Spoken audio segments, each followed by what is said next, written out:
जामिया मिल्लिया इस्लामिया के बीडीएस में दाखिला लेने वाले 29 उम्मीदवारों का दाखिला तकनीकी बुनियादों पर मनसूख कर दिया गया। मामला दिल्ली हाई कोर्ट तक पहुंच गया है। दिल्ली हाई कोर्ट ने इस मामले में मरकजी वजारत सेहत और जामिया मिल्लिया को नोटिस जारी किया है। दरअसल नीट क्वालिफाई करने वाले उम्मीदवारों को यह छूट होती है कि वो अपनी पसंद का इंस्टीट्यूट इंतखाब कर सकें। पहले राउंड में 8 तलबा ने एडमिशन लिया था और दूसरे राउंड में 21 तलबा ने एडमिशन लिया था। उन्होंने बेहतर कॉलेज के लिए अपग्रेडेशन के लिए भी अप्लाई नहीं किया। 45 दिनों के बाद इनका एडमिशन तकनीकी खराबी बताकर रद्द कर दिया गया। इसके अलावा कई ऐसी खामियां हैं जो गड़बड़ी की तरफ इशारा करती हैं।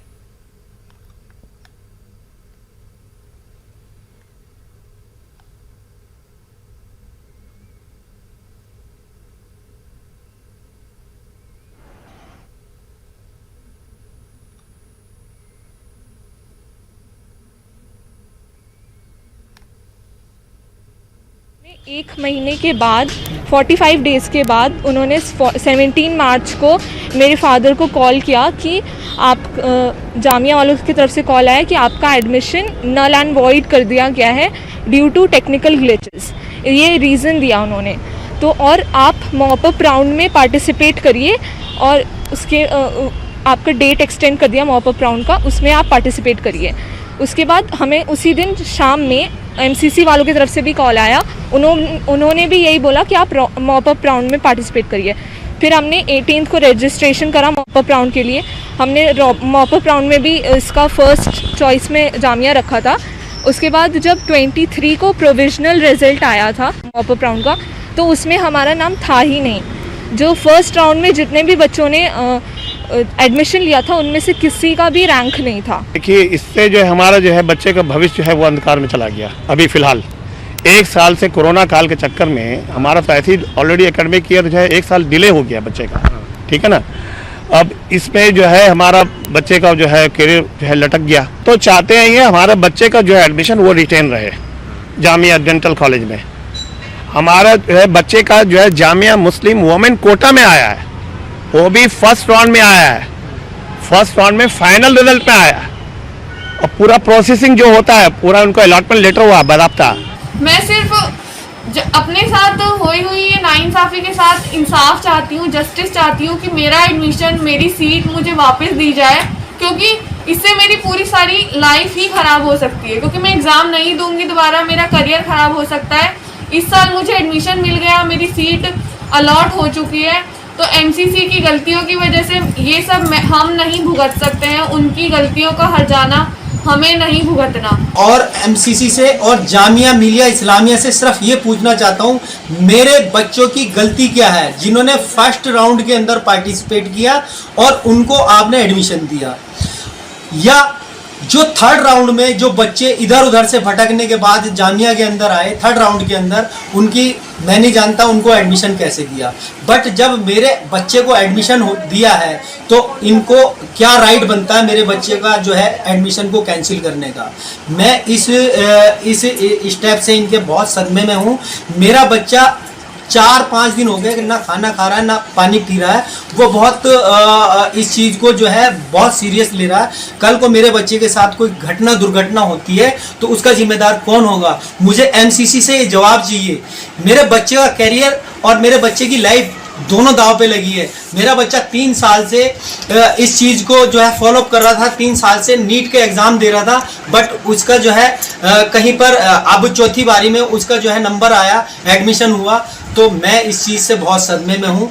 मैं सिर्फ गवर्नमेंट से, दिल्ली गवर्नमेंट, सेंट्रल गवर्नमेंट से एक ही रिक्वेस्ट चाहता हूँ, सर जिन बच्चों का एडमिशन आपने फर्स्ट राउंड सेकंड राउंड में दिया है उन बच्चों को सीट दीजिए। मेडिकल काउंसलिंग कमेटी के टेक्निकल एरर को लेकर जहां बहुत से सवाल उठ रहे हैं, वहीं साथ ही साथ 14 होनहार स्टूडेंट्स का मुस्तकबिल भी दांव पर लग गया है। एक तरफ जामिया मिल्लिया इस्लामिया इस मामले में पल्ला झाड़ते हुए मामले को सब जुडिस बता रहा है, तो फिर कल हाईकोर्ट में केंद्र सरकार को और जामिया को इस मामले में सीधे तौर पर जवाब दाखिल करना है। कैमरामैन फिरोज वानी के साथ खुर्रम शहजाद, न्यूज़ 18 दिल्ली। तो वहीं इस पूरे मामले पर वकील तारिक अदीब ने न्यूज़ 18 उर्दू से खास बातचीत की। जामिया मिल्लिया इस्लामिया के बीडीएस के तकरीबन 30 दर्जन छात्रों का एडमिशन टेक्निकल बुनियादों पर मेडिकल काउंसिल कमेटी ने रद्द कर दिया। हालांकि ये उम्मीदवार उसी एग्जामिनेशन से आए थे जिससे तमाम उम्मीदवार आते हैं, यानी कि नीट करके आए थे। इस मामले को लेकर दिल्ली हाईकोर्ट में एक अर्जी दाखिल हुई है और इस पूरे प्रोसेस को रद्द किए जाने को चैलेंज किया गया। हमारे साथ हैं तारिक अदीब साहब। अदीब साहब, क्या मसला है, क्यों आप लोगों ने पिटीशन दाखिल की और किस बुनियाद पर आप लोग जा रहे हैं हाईकोर्ट? देखिए, ये पिटीशन जो है, इसके अंदर जो एडमिशन ले चुके थे, जो स्टूडेंट्स थे, जो उन्होंने नीट की ऑल इंडिया एग्जामिनेशन पास करे थे, they have been selected in Jamia for BDS examination in the faculty of dentistry Jamia Millia Islamia. इसमें लगभग 50 सीट्स थी। 50 सीट में से लगभग 35 स्टूडेंट्स थे जिनके एडमिशन हो चुके थे। दे हैव बीन सिलेक्टेड और उन्होंने अपने सारे प्रोसेस फॉलो कर दिए थे, फीस जमा कर दी थी। उसके बाद इन लोगों ने, सारे कैंडिडेट्स ने 2 फरवरी 2022 को अपने एडमिशन का प्रोसेस पूरा कंप्लीट कर लिया, मतलब उनका एडमिशन हो गया।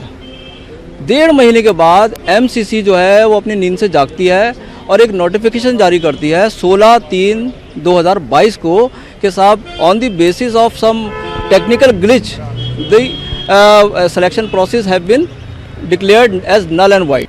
अगर टेक्निकल ग्लिच था in respect to Jamia only, मैंने आपको for the sake of argument मान लिया कि चलो टेक्निकल ग्लिच था जामिया में, तो भाई दोबारा से सारे प्रोसेस शुरू होते। It has been re initiated from round 1, round 2, then mop up round, then stray round. But आपने राउंड 1 एंड राउंड 2 पूरी तरह से जीरो कर दिया, उसको ख़त्म कर दिया। You have erased both the rounds. आप इसको कह रहे हैं कि कॉन्स्पिरेसी हो सकती है एक तरह की ये, तो क्या जामिया का जो माइनॉरिटी कैरेक्टर का इशू है पहले से ही वो कोर्ट में है? हालांकि अभी 50% वहाँ पर रिजर्वेशन मुस्लिम बच्चों के लिए लागू है, तो क्या ये उसी पर दूसरी तरीके से हमला है?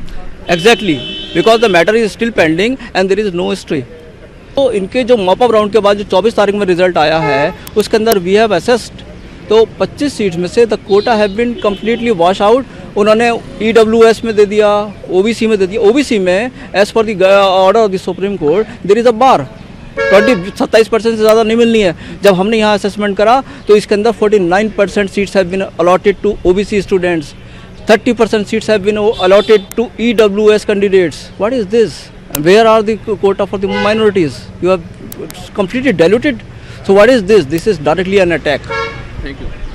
तो ये पूरा मसला है, देखना ये होगा, क्योंकि जिस तरीके से जामिया माइनॉरिटी कैरेक्टर को लेकर के एक सवाल उठता रहा, क्या उस पर अब दूसरे तरीके से हमला हो रहा है? ये एक बड़ा सवाल है। कैमरामैन फिरोज वानी के साथ खुर्रम शहजाद, न्यूज़ 18 दिल्ली। आगे बढ़ेंगे। मौलाना सैयद अरशद मदनी ने आज दिल्ली में जमीयत उलमा हिंद के सदर दफ्तर से मुंतखब तलबा को स्कॉलरशिप दे दी। तालीमी साल 2021-22 के लिए मेरिट की बुनियाद पर मुंतखब होने वाले 670 तलबा के लिए वज़ाइफ जारी कर दिए गए हैं। काबिल जिक्र है कि ज़रूरतमंद तलबा की बढ़ती हुई तादाद को देखते हुए पिछले साल ही वज़ाइफ की मजमूई रकम 50 लाख से बढ़ाकर 1 करोड़ कर दी गई थी। दूसरी अहम बात यह है कि इन मुंतखब शुदा तलबा में इस बार भी एक काबिल कदर तादाद गैर मुस्लिम तलबा की शामिल है। माली तौर पर कमजोर मगर ज़हीन और मेहनती तलबा के लिए आला और पेशा वाराना तालीम के हुसूल में मदद के लिए अहम मकसद के पेश नज़र जमीयत उलमा हिंद ने 2012 में बाज़ाब्ता तौर पर वज़ाइफ देने का फैसला किया था। जमीयत उलमा हिंद जिन कोर्सेज के लिए वज़ाइफ देती है, इनमें medical, engineering, BTech, MTech, polytechnic, graduation में BSc, BCom, BA, BBA, mass communication, MCom, MSc, diploma, ITI जैसे कोर्सेज शामिल हैं। और इसके पीछे सिर्फ यही मकसद कार फरमा है कि गुर्बत और माली परेशानी के शिकार ज़हीन बच्चे किसी रुकावट के बगैर अपनी तालीमी सरगर्मियां जारी रख सकें और कोर्सेज मुकम्मल करके जब बाहर निकलें तो मुल्क और कौम की तरक्की और खुशहाली में शराकतदार बन सकें। चलिए यहां पर रुकेंगे फिलहाल छोटे से ब्रेक के लिए।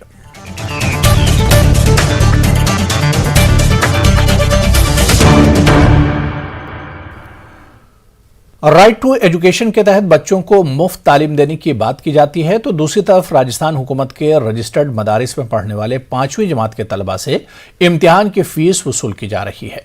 एहतजाज इस बात का नहीं कि फीस वसूल की जा रही है, बल्कि ये इस बात के खिलाफ है कि वही फीस सरकारी स्कूलों में 5वीं बोर्ड के इम्तिहानात से वसूल नहीं की जा रही, जबकि प्राइवेट स्कूलों से वसूल की जा रही है। ऐसे मदारिस के तलबा के साथ भी प्राइवेट सेक्टर के तालीमी इदारों जैसा सलूक किया जा रहा है। मुस्लिम कम्युनिटी के लोग इसकी मुखालफत कर रहे हैं और हुकूमत से मुतालबा कर रहे हैं कि रजिस्टर्ड मदारिस के 5वीं बोर्ड में बच्चों से ली जाने वाली फीस को माफ किया जाए। राजस्थान मदरसा बोर्ड के तहत रियासत के 3,306 मदारिस में 1,81,000 मदरसे के तलबा तालीम हासिल कर रहे हैं। इन बच्चों से तालीम के हक के तहत स्कूल की फीस नहीं ली जाती है। सरकारी स्कूलों को जो राइट टू एजुकेशन लागू है, अनिवार्य और मुफ्त शिक्षा का कानून लागू है, तो बुनियादी तालीम जो है दर्जा अव्वल से 8 तक की वो पूरी तरह से फीस से मुक्त है। चूँकि मदरसे भी है वो रजिस्टर्ड मदरसे है, जो मदरसा बोर्ड से रजिस्टर्ड है, उनके बच्चों को 40 रुपये पर स्टूडेंट 5वीं बोर्ड के इम्तहान में फीस वसूली जा रही है, जो प्राइवेट स्कूल के बच्चों की तर्ज पे वसूली जा रही है, जो कि गलत है। मदरसों के अंदर ना तो कोई फीस को लेकर के सरकार की तरफ से या विभाग की तरफ से अनुदान दिया जा रहा है, ना ही इनके पास कोई फंड है। तो ऐसे में ये जो गरीब बच्चे हैं, जो शिक्षा की पहुँच से दूर वाला तबका है, जो मदरसों में इल्म हासिल कर रहे हैं, उनसे ये 40 रुपये फीस है वो बिल्कुल भेदभाव हो रहा है। हुकूमत राजस्थान को और महकमा अक़लियत को चाहिए कि वो सरकारी स्कूल की तर्ज पर 5वीं बोर्ड के जो फीस का मामला है वो बच्चों को मुक्त रखे, और अगर फीस ले ली हो तो सरकार इसका पुनर्भरण करे, सरकार उन बच्चों की फीस खुद अपने वहन करे। बोर्ड के अंदर लगभग 20 से लेकर 30,000 तक बच्चे जो 5वीं जमात में इल्म हासिल कर रहे हैं, वो बच्चे जो है उनकी ये फीस ली जा रही है 40 रुपये पर स्टूडेंट के हिसाब से। हाँ, इससे पहले भी हमें बार बार जो है 5वीं क्लास के लिए 40 रुपये पर स्टूडेंट लिए गए, लेकिन ये जो है 8वीं क्लास में कुछ भी नहीं लिया जा रहा और सरकारी स्कूलों में कुछ भी नहीं लिया जा रहा, जबकि ये मदरसों के लिए जो 40 रुपये पर बच्चा लिए जा रहे हैं ये बहुत गलत है, हमारे साथ भेदभाव है। तो हम चाहते हैं कि ये 40 रुपये जो है सरकार वहन करे और सरकार इसको माफ़ करे मदरसों के लिए। सरकार ये राजस्थान मदरसा बोर्ड से ये मदरसे रजिस्टर्ड हैं, फिर भी सरकार हमारे साथ दोहरा रवैया अख्तियार कर रही है। सरकारी स्कूलों में माफ़ है और मदरसों के अंदर वो भी गवर्नमेंट की उसे चल रहे हैं, फिर भी ये जो है गवर्नमेंट हमारे साथ दोहरा व्यवहार कर रही है। कि जब सरकारी स्कूलों के अंदर फीस नहीं है तो मदरसे भी जो है सरकारी बॉडी है, उनके अंदर तो फीस नहीं लेनी चाहिए, और मैं समझता हूँ किसी से भी नहीं लेनी चाहिए। जब वो RT की तो आप एजुकेशन देना चाह रहे हो बच्चों को, तो फीस का क्या मतलब है? तो इसलिए ना तो मदरसों से लेनी चाहिए, ना ही निजी जो स्कूल हैं उनसे लेना चाहिए। जब आप सरकार की तरफ से बच्चों से नहीं ले रहे और आप चाहते हैं कि बच्चों में एजुकेशन जाए, तो फिर फीस का जो मामूली सी फीस देने में कोई दिक्कत नहीं है, लेकिन रूल से आप गलत हैं बिल्कुल। मदरसे जो हैं वो सरकारी ही काम कर रहे हैं, वो कम पैसों के अंदर सरकारी स्कूल जैसी पढ़ाई दे रहे हैं। आप चाहे तो ऑनलाइन जब रिजल्ट आते हैं देख लें कि मदरसों के रिजल्ट उनसे कम नहीं है। बोर्ड के जो मदरसे के रिजल्ट आते हैं वो सरकारी बच्चों से या और दूसरे जो अच्छे स्कूल चले हैं उनसे कम नहीं होते। इसलिए मदरसों की बच्चों की जो फीस है उसको बिल्कुल ख़त्म किया जाए। राजस्थान में मुस्लिम समाज की बुनियादी तालीम को लेकर के शुरू से ही बड़ा सवाल उठता रहा है। इससे पहले 1 से 5वीं तक की उर्दू की जो परीक्षाओं को लेकर के सवाल किया गया था, अब मदरसों में जो 5वीं क्लास की बोर्ड की परीक्षाएं होनी है उसके लिए सरकार निजी स्कूलों की तरह मदरसों से भी प्रति व्यक्ति अगर देखा जाए प्रति छात्र 40 रुपये एग्ज़ाम फीस वसूलेगी। सरकारी स्कूलों में ये फीस नहीं ली जाती है, जबकि सरकार के ही पंजीकृत मदरसों के अंदर ये फीस मांगी जा रही है। ऐसे में समाज इस बात से नाराज़ है कि जब बच्चों को शिक्षा में आगे लाना है, राइट टू एजुकेशन में ये कोशिश की जा रही है कि ज़्यादा से ज़्यादा बढ़ावा उन पिछड़े तबकों को दिया जाए जो कि एजुकेशन में पिछड़ रहे हैं। ऐसे में 5वीं क्लास के बोर्ड की परीक्षाओं में हर बच्चे से 40 रुपये अगर एग्जामिनेशन की फ़ीस ली जाएगी तो इससे उनकी तालीम को कितना नुकसान पहुंचेगा। फिलहाल इस एग्जामिनेशन फीस को हटाने के लिए जो मांग है वो लगातार बढ़ती जा रही है और जो तमाम मुस्लिम संगठन है सरकार तक अपनी बात पहुंचा रहे हैं कि इस फीस को हटाया जाए ताकि बुनियादी तालीम आसान हो सके। कैमरा पर्सन मान सिंह के साथ में अरबाज अहमद, न्यूज़ 18 के लिए जयपुर से।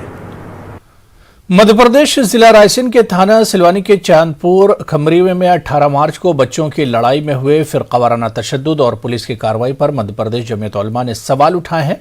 जमीयत उलमा के वफ्द ने कल रायसेन के चांदपुर खमरिया गांव का दौरा किया और वहां की इंतजामिया से मामले को लेकर बात भी की।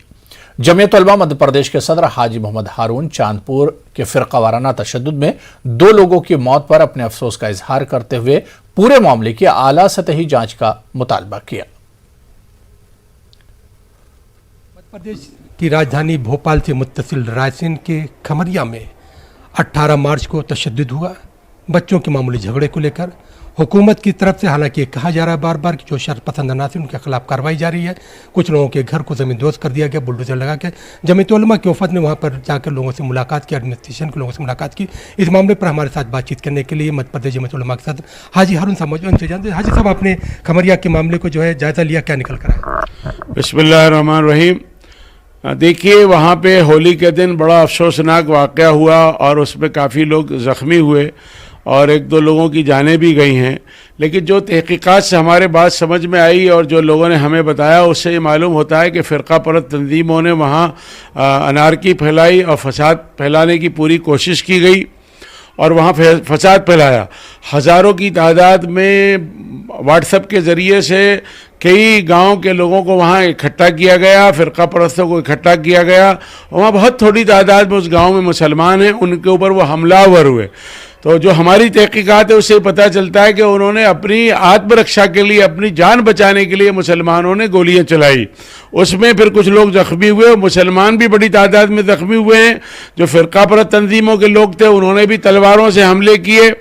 तो हम ये चाहते हैं कि दोनों तरफ के वाक़यात हुए हैं, दोनों तरफ के लोग ज़ख्मी हुए हैं, तो उस पूरे वाक़यात की मध्य प्रदेश सरकार को तहक़ीक़ करना चाहिए और जो भी गुनाहगार हैं जिस तरफ के, उसको पकड़ा जाना चाहिए सज़ा। लेकिन रिपोर्ट से ऐसा लग रहा है कि ऐसा पेश करने की कोशिश की जा रही है कि सिर्फ मुसलमान गुनाहगार हैं, लेकिन जबकि ये बात नहीं। उस गांव में बहुत थोड़े मुसलमान रहते हैं, बड़ी तादाद आसपास आदिवासियों की, और फ़िरका परस्त लोग उसमें शरीक हो गए। आदिवासी लोग बहुत शरीफ और सीधे लोग हैं, उनको दूसरे दलों के लोगों ने उकसाया और भीड़ को इकट्ठा किया और हमलावर हुए। और उस जैसा आपने कहा कि हमलावर हुए, खुद वज़ीर आला शिवराज सिंह ने वहाँ का दौरा किया और वहाँ पर एडमिनिस्ट्रेशन ने जो है अदालत के फैसले से पहले लोगों का घर गिराने का काम किया, उसके बारे में बताएं। जी देखिए, एक तो पहली बात तो ये है कि जिस तरह वहाँ वाक़यात हुए हैं, फ़िरका परस्तों ने मकानात को तोड़ा, दुकानों को आग लगाई। उन्हीं मकानात को और दुकानों को एडमिनिस्ट्रेशन के लोगों ने चीफ मिनिस्टर की मंशा से जो है तोड़ दिया। तो ये अफसोसनाक बात है। वो लोग कोई गुंडे नहीं हैं, कोई बदमाश नहीं है, शरीफ लोग हैं, और उनकी जान पे जब बान आ गई तब उन्होंने हमला किया। और दूसरी तरफ हमें ये भी शिकायत मिल रही है कि जो वहाँ इस वक्त पुलिस मौजूद है, उसमें पुलिस के कुछ लोग और वो जो मामूली ज़रूरत की चीज़ें होती, किसानों की हल होता है, बक्कर होता है, बैल बकरी को हाँकने के लिए डंडे होते हैं, और जो चीज़ें होती उनको जब्त कर रहे हैं और उनकी जब्ती बनाकर उन पर मुकदमात एक तरफा थोपे जा रहे हैं। हम इस तरह की कार्रवाई की मजम्मत करते हैं और सरकार से मांग करते हैं कि वहाँ अमन, शांति, भाईचारा हमारा मिशन है कि सद्भावना फैले। अभी रमज़ान शरीफ का मौका आ रहा है, रमज़ान में लोग रोज़ा रखेंगे, तो जो बेगुनाह लोग जो मामूली खामखा शक के आधार पर जो पकड़े गए हैं उनको छोड़ा जाना चाहिए। उसी सिलसिले में कल हम रायसेन में ज़िला इंतज़ामिया के लोगों से मिले और उनसे भी ये शिकायत की। दूसरी हमारी शिकायत है कि वहाँ लोगों ने फसल काटने का मौसम है तो गरीब मुसलमान हैं, कुछ लोगों ने हिंदू भाइयों के खेतों को किराए पर या बटाई जिसे कहते हैं उस पर भी फसलों को लिया हुआ है, उनको काटने में दिक्कत आ रही है। तो अगर वो काटने न दी गई तो एक नया झगड़ा खड़ा होगा। तो सारी बात प्रशासन के सामने रखी गई है, उम्मीद है कि वो इस पर अच्छी कार्रवाई करेंगे। हम देखते हैं कि चाँदपुर खमरिया में गुज़िश्ता दिनों जो तशद्दुद हुआ था, इस वक्त हालात वहाँ पर नॉर्मल है, पुलिस तैनात है, लेकिन बुनियादी सवाल यह जमीयत उलमा का जो मुतालबा है कि जब तक इसकी आला सतही जाँच नहीं की जाएगी तब तक इंसाफ नहीं हो सकेगा। कैमरामैन मोहसिन खान के साथ Mehtab Alam, news 18 Urdu, Bhopal. Avicenna educational and welfare society और कौमी कौंसिल बराए फ़रोग़ उर्दू ज़बान दिल्ली के मुश्तरका बैनर तले भोपाल में सेमिनार का इनेकाद किया गया। हकीम अजमल खां दहलवी की तिब्बी, अदबी और लिसानी खिदमात के उन्वान से मुनक़्क़िदा सेमिनार में मुमताज़ दानिशवरों ने शिरकत की और हकीम अजमल खां के तालीमी अफ़कार की मानवियत को वक्त की ज़रूरत से ताबीर किया। मुनक़्क़िदा सेमिनार में दानिशवरों ने हकीम अजमल खां की सियासी, समाजी, तिब्बी और अदबी खिदमात पर तफसील से रोशनी डाली। दानिशवरों का मानना है कि हकीम अजमल खां की खिदमात न सिर्फ मुसलमानों के लिए बल्कि हिंदुस्तानी समाज के लिए फ़ख्र का बायस है। उन्होंने न सिर्फ तिब्बी यूनानी को फ़रोग़ दिया बल्कि उन्होंने तिब्बी यूनानी के साथ आयुर्वेदा को भी फ़रोग़ देने के लिए इंडियन सिस्टम ऑफ मेडिसिन पर जो काम किया है इसे कभी फरामोश नहीं किया जा सकता।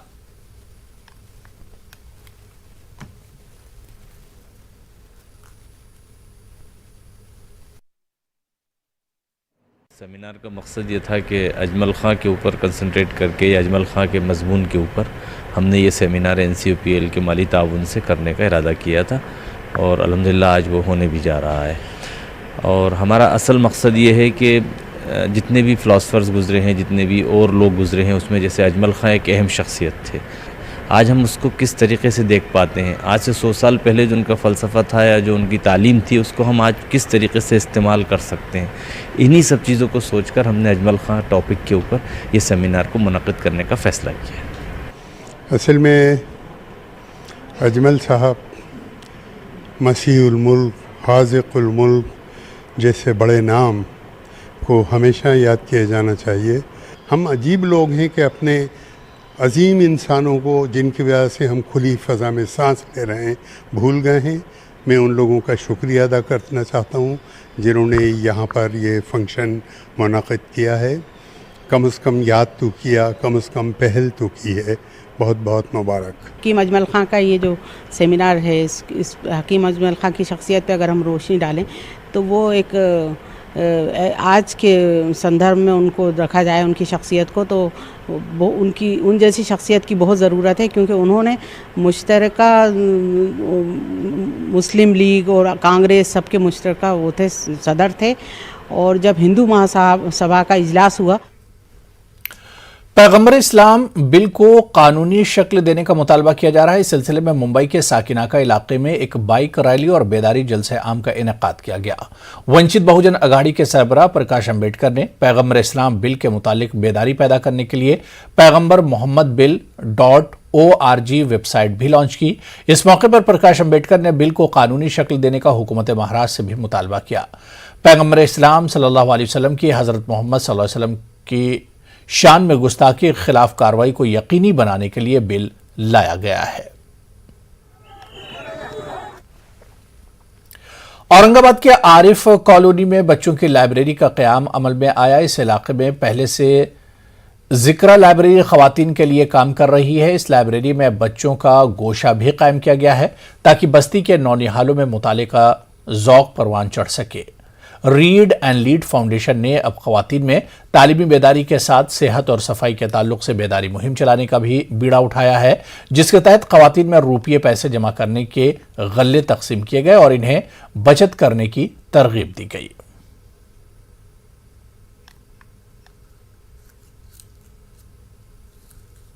आज हमने मोहल्ला लाइब्रेरी के तहत ऑलरेडी जिक्र लाइब्रेरी थी, लेकिन उसको एक नई रूट डाले हैं अब्दुल क़य्यूम नदी साहब ने, जिसमें हम ये बच्चों के ऊपर ख़ास तौर पर कंसंट्रेशन करते हैं। इंग्लिश, उर्दू, हिंदी और मराठी, इन तमाम चीज़ों में तमाम मकातब फ़िक्र की, तमाम अदबी अखलाकी कहानी की किताबें ये बच्चों को हम नज़म कर रहे घर में देने के लिए शौक़ पैदा हो, ताकि ये टीवी जो कल्चर है और ये मोबाइल जो कल्चर है, इसका जो इम्पैक्ट बच्चों पे आया और उस पर तालीमी जो असरात पड़े हैं, उसका ये अजाला हो और बच्चों में जज्बा पैदा हो। आज मिशन मरियम मिर्ज़ा मोहल्ला लाइब्रेरी के तहत 28वीं लाइब्रेरी का इफ्तिताह जिक्रा लाइब्रेरी आरिफ कॉलोनी मकान नंबर 101 फैज़ा अहमद के पीछे अमल में आया। जिक्रा लाइब्रेरी पहले से चल रही थी, बड़ों के लिए थी, लेकिन हमने उसमें अब बच्चों को। तो चलिए, इस बुलेटिन में भी फिलहाल इतना ही। आदाब।